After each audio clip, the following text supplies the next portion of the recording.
William and Catherine's royal real estate saga has just taken a wild turn. For months, whisperers and tabloids alike have been circling like vultures over one big question: where will the future King and Queen of Britain live next? Some rumors were absolutely jaw-dropping, others laughable, but none of it prepared us for the bombshell straight from Kensington Palace. Today we're tearing down the palace curtain on the Wales family's plans, and trust me, the truth is stranger than fiction. Back in the summer of 2022, William and Catherine quietly did something shocking. They ditched the glitz of Kensington Palace, a literal palace in central London, and instead moved their young family into a modest 4-bedroom home called Adelaide Cottage, hidden deep inside Windsor Great Park. On paper, it looked like a downgrade. The gilded halls of Kensington traded for creaky wooden floors and ivy-covered brick walls. But to those who knew the couple well, the move wasn't about prestige, it was about family. Kate was determined that George, Charlotte, and Louis wouldn't grow up inside a goldfish bowl, constantly scrutinized, endlessly photographed, and forever tied to the chaos of central London. Adelaide Cottage gave them something rare: privacy. School runs became manageable, the children could enjoy playing outside without being chased by paparazzi, and William and Kate could breathe away from the palace machine. Friends said Kate insisted on raising her children with as much normalcy as possible, and Windsor, calm, leafy, and close to her own parents in Berkshire, provided the perfect balance. But children grow quickly. George is now 12, Charlotte is 10, Louis is 7, and suddenly Adelaide Cottage felt a little small. 4 bedrooms for a family of 5 doesn't leave much space for a household that's preparing to one day host the King and Queen of England. The chatter began. Was it another move coming? Royal forums, tabloids, and self-proclaimed insiders all chimed in. Some claimed the Cambridges were eyeing up Windsor Castle itself, stepping straight into the halls of kings and queens. Others whispered about Buckingham Palace, the traditional seat of royal power. But one rumor quickly took over: Fort Belvedere. Ah yes, Fort Belvedere, a sprawling Gothic revival mansion with turrets, cannons, and enough scandal baked into its walls to keep historians busy for decades. This was the very place where King Edward VIII entertained Wallis Simpson before abdicating the throne in 1936, a royal residence soaked in history, romance, and controversy. For weeks, the internet swirled with speculation. William and Kate were surely about to move into Belvedere and reclaim that chapter of history. The mental image was irresistible: the photogenic Wales family posing in front of Edward's love nest, reclaiming it for the crown. But here's where reality smashed the fantasy. Just as the Belvedere rumors reached fever pitch, Kensington Palace finally stepped in. A spokesperson gave a short, almost blunt statement: the Wales family will move house later this year. That was it. Simple. But behind that short line was a thunderclap revelation. Because the destination wasn't Windsor Castle, it wasn't Buckingham Palace, and it definitely wasn't Fort Belvedere. Instead, William and Catherine had chosen something far more private, far less flashy: Forest Lodge. Forest Lodge is no Gothic castle. Built in the 1770s, it's a Georgian home tucked inside Windsor Great Park. It boasts 8 bedrooms, 6 bathrooms, a ballroom, and even a tennis court. Large enough for comfort, but not ostentatious by royal standards. It's elegant without being overwhelming, historic without being haunted by scandal. And most importantly, it sits in a quiet corner of Windsor, far away from London's chaos, but close enough to school and duty. The message was clear: Forest Lodge would be the Wales family's new base, and this wasn't some temporary pit stop. Insiders quickly began calling it their forever home.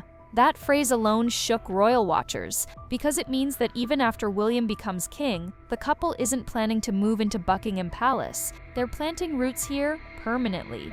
And this isn't just about real estate. The details of this move reveal how William and Kate are deliberately reshaping the monarchy for the modern era. First, let's talk money. Traditionally, royal renovations come from the sovereign grant, taxpayer funds earmarked for upkeep of the royal estate, but Forest Lodge is different. William and Catherine are covering all renovations themselves, every penny. They're even paying market rent to the Crown estate. No taxpayer handouts, no headlines accusing them of waste. This is a bold departure from royal norms, one designed to project transparency and accountability at a time when the monarchy can't afford another PR scandal. But perhaps the most jaw-dropping detail? No live-in staff. That's right, the future king and queen will not be sharing their home with a butler, a cook, or an army of aides. Instead, staff will live off-site, and the Wales household will function much more like an ordinary family. Of course, they'll still have nannies and assistants nearby, but not under the same roof. For royals, this is practically revolutionary. For centuries, palaces have run like mini corporations, with staff buzzing around at all hours. William and Kate are saying no to that model. They want privacy. They want their kids to feel like they live in a family home, not a public museum. The emotional reasoning behind the move is just as powerful. Insiders admit Forest Lodge represents a fresh start after a series of painful years: the loss of Prince Philip, the death of Queen Elizabeth, Catherine's very public health struggles, including her recent cancer treatment, King Charles's illness. Add to that the relentless media scrutiny and the ongoing drama with Harry and Meghan, and it's easy to see why William and Kate are desperate for a reset. One insider put it bluntly: moving gives them an opportunity for a fresh start and a new chapter. Forest Lodge is more than bricks and mortar. It's a sanctuary where they can heal, regroup, and raise their children away from the shadows of grief. But of course, no royal move comes without controversy. And in this case, two families living in nearby Crown Estate cottages were quietly told to vacate their homes to make room for the new royal setup. Reports say they were blindsided, with one neighbor admitting they were not expecting it. Social media quickly picked up on the story, accusing the royals of displacing ordinary people for their own privacy. Add in tabloid whispers that King Charles was less than thrilled with the expense of the move, and suddenly the picture wasn't quite so perfect. The Belvedere fantasy evaporated, but the drama didn't. Still, Forest Lodge stands as a clear symbol of the monarchy's new direction. For centuries, future kings were expected to base themselves at Buckingham Palace, the glittering epicenter of royal power. But William and Kate are breaking from that tradition. They're choosing a quieter life, one centered on family, balance, and relatability. They're showing that monarchy can survive not just on pomp and pageantry, but on authenticity and humanity. And that's why this story matters. Forest Lodge isn't just another royal house. It's a statement that says we will raise our children as normally as possible. We will pay our own way. We will put family above tradition and privacy above spectacle. It's a vision of a monarchy that adapts, that evolves, and that dares to rewrite its own rulebook. So now the question turns to you. Do you see William and Catherine's move to Forest Lodge as a bold, refreshing step into the future? Or do you think it risks severing too many ties with royal tradition? Is this a modern monarchy, or is it too ordinary for a crown built on ceremony? But there's another layer to this that most headlines missed: how William and Catherine plan to make Forest Lodge work day to day. Picture the rhythm. School mornings that feel almost normal. A quick breakfast, a quiet drive under the trees of Windsor Great Park, kids dropped at Lambrook, and then straight into duty. Meetings, briefings, engagements. Not in a palace echoing with tourists, but from a base that feels human. That's the subtle shift. The monarchy operating from a family home, not a museum. It looks small from the outside. In reality, it's a seismic change in tone. Security, of course, will be airtight. You won't see it, and you're not meant to. But building a safe, low-profile environment is easier at Forest Lodge than in central London. The approach roads are limited. The grounds are controlled. The visual noise is lower. That means fewer disturbances, fewer crowds, and a cleaner separation between private time and public duty. It's not about hiding, it's about managing. That's how you protect 3 young children and still do the job without burning out. And then there's the question everyone keeps asking. If Forest Lodge is the forever home, what happens when William becomes king? Will Buckingham Palace sit empty? Not at all. Think of Buckingham as the national stage, and Forest Lodge as the family home base. The working offices, ceremonies, receptions, those can be centered where tradition demands. But when the lights go down, the family returns to Windsor. This model already exists in practice. Senior royals often split between official residences and private homes. What's new is how strongly William and Catherine are leaning into the private side and how plainly they're signaling it now, not later. Not after a coronation. Now the no live-in staff choice speaks volumes. In older systems, staff presence defined the household. Bells, corridors, uniforms, a whole code of invisible choreography. In the Forest Lodge system, that choreography moves out of the walls.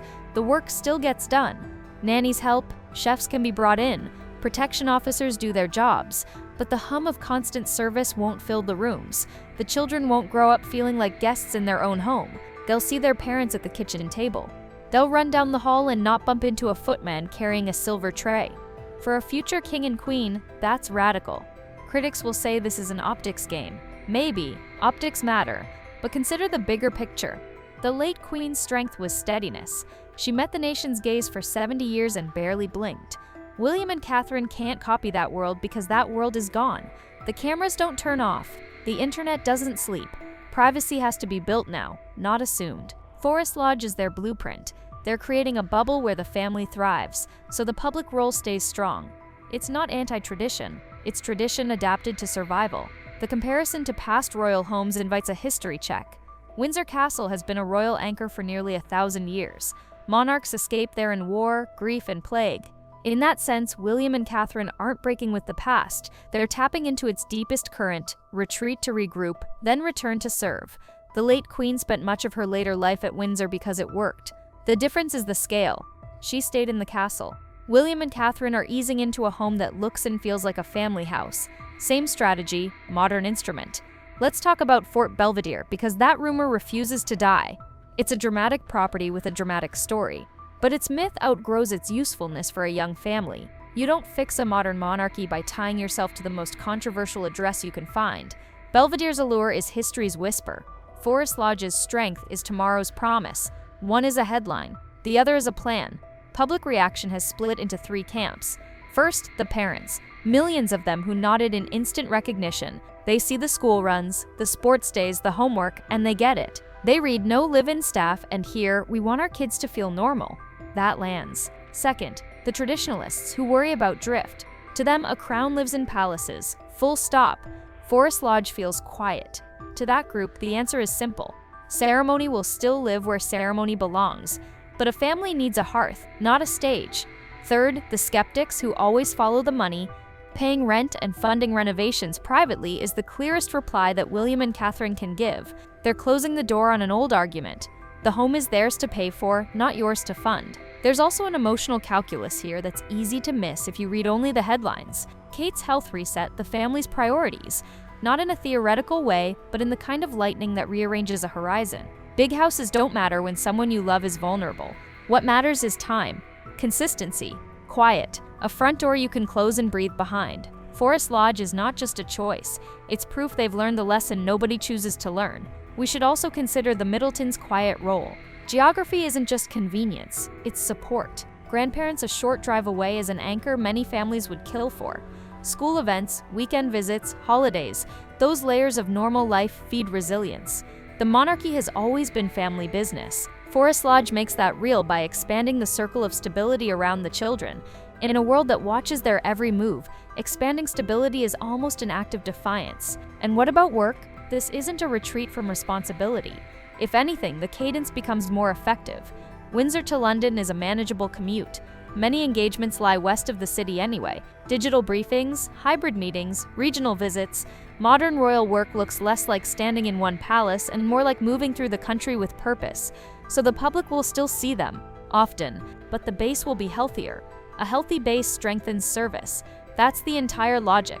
We have to address the neighbors in Crown Estate cottages who are asked to move. It's the hardest part of the story because it puts 2 kinds of privacy in conflict, a family's right to safety and a tenant's right to a home. The Crown's communication, reported as sudden, felt cold to readers. If there's a lesson here for the royal machine, it's that transparency on timing, support, and alternatives matters. Forest Lodge as a symbol works only if the human footprint around it is handled with care. The Waleses can't control every Crown Estate decision, but the institution they represent can do better at explaining them.